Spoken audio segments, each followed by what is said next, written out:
huwag kalimutan mag-subscribe sa aking main channel, Lloyd Cafe Cadena, my second vlog channel, Lloyd Cafe Cadena Vlogs. At para ma-update ka sa aking every upload, i-click mo notification bell, subscribe button para bakla!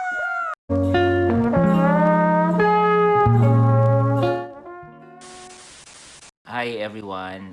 Supposedly today we will be posting feel-good content, pero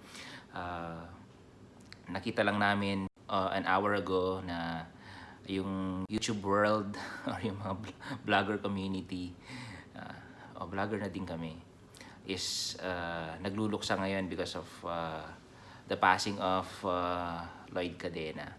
We are not close to this man. Hindi kami, wala kaming collab, hindi kami close or hindi kami friends, pero we watch his videos and we are inspired with his advocacy, kung ano yung ginagawa niya. Hindi lang siya patawa, pero he used his platform to bless other people.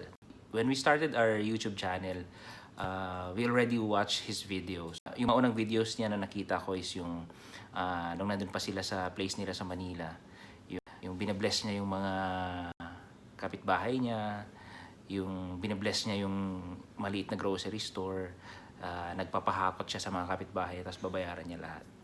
One more inspiring act na nakita ko or napanood ko na video niya is when he went to Baguio. Grabe, he blessed strangers. He gave money to random people, and alam mo yun, makikita mo yung sincerity niya, why he's doing that. He's not just doing it for content, he's not just doing for may i-upload siya na magte-trending. It's his heart that we saw. Ngayon nabalitaan namin na namatay siya. Nakakalungkot, and ang bata pa niya.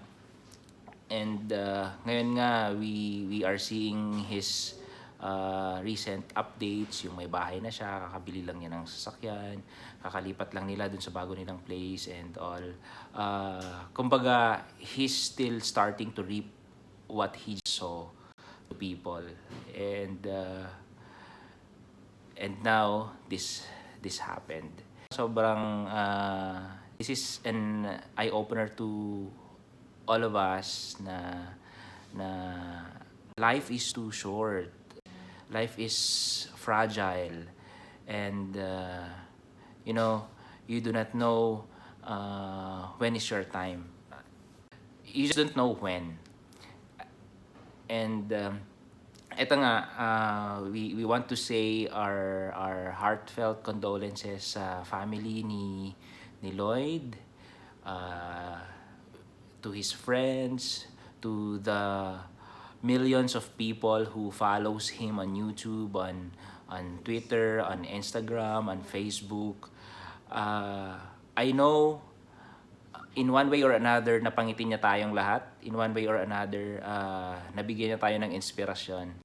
So one thing that we can be sure of is that just continue to be an inspiration to people. Just continue to do good and take care of yourself, lalo na ngayon. We are sad, nakikiramay kami, and this too shall pass. This too shall pass sa mga nabigyan ni Lloyd Cadena ng inspiration. May your soul rest in peace.